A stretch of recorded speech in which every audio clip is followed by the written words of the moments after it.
লক্ষ্মীপুরের রামগঞ্জ উপজেলা ও পৌর বিএনপির উদ্যোগে ছাত্র জনতার উপর গুলি চালিয়ে গণহত্যাকারী খুনি হাসিনা সহ তাদের দোসরদের বিচারের দাবিতে অবস্থান কর্মসূচি পালন করা হয়েছে। 14-15 আগস্ট বুধ ও বৃহস্পতিবার দিনব্যাপী পুরো রামগঞ্জ উপজেলায় এই কর্মসূচি পালন করে তারা। তাছাড়া বৃহস্পতিবার সকালে উপজেলা ও পৌরসভার বিভিন্ন ওয়ার্ড ও ইউনিয়ন থেকে শত শত মোটরসাইকেল যোগে রামগঞ্জ টাওয়ারের সামনে এসে অবস্থান কর্মসূচিতে অংশগ্রহণ করেন। রামগঞ্জ উপজেলা বিএনপির আহ্বায়ক মোজাম্মেল হক মজুর সভাপতিত্বে পৌর বিএনপির সিনিয়র যুগ্ম আহ্বায়ক তোফায়েল আহমেদের সঞ্চালনায় উক্ত অবস্থান কর্মসূচিতে প্রধান অতিথি হিসাবে বক্তব্য রাখেন 12 দলীয় জোটের মুখপাত্র শাহাদাত হোসেন সেলিম।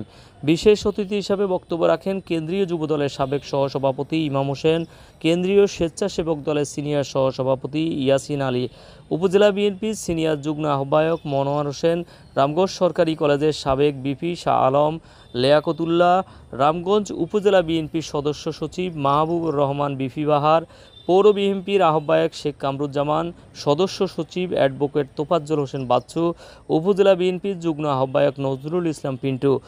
এ সময় আরও বক্তব্য রাখেন রামগঞ্জ উপজেলা যুবদলের সাবেক সাধারণ সম্পাদক কবির হোসেন কানন পাটোয়ারি, পৌর যুবদলের সাবেক সাধারণ সম্পাদক আব্দুস সাত্তার মজুমদার, উপজেলা ছাত্রদলের আহ্বায়ক জহির রাহেন বাবু, পৌর ছাত্রদলের সাবেক সাধারণ সম্পাদক মিজানুর রহমান ভূঁইয়া, লক্ষ্মীপুর জেলা যুবদলের সদস্য কাউসার মাল, পৌর যুবদলের সাবেক সহ সাংগঠনিক সম্পাদক আব্দুর রহমান সহ অন্যান্য নেতৃবৃন্দ।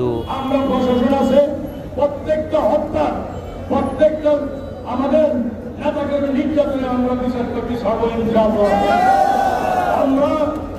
আমরা ওদের মতো সন্ত্রাসী না, বিএনপির 40 বছর রাজনীতিতে কোনো সন্ত্রাসীর চিহ্ন নাই, ভবিষ্যতে থাকবো না ইনশাআল্লাহ।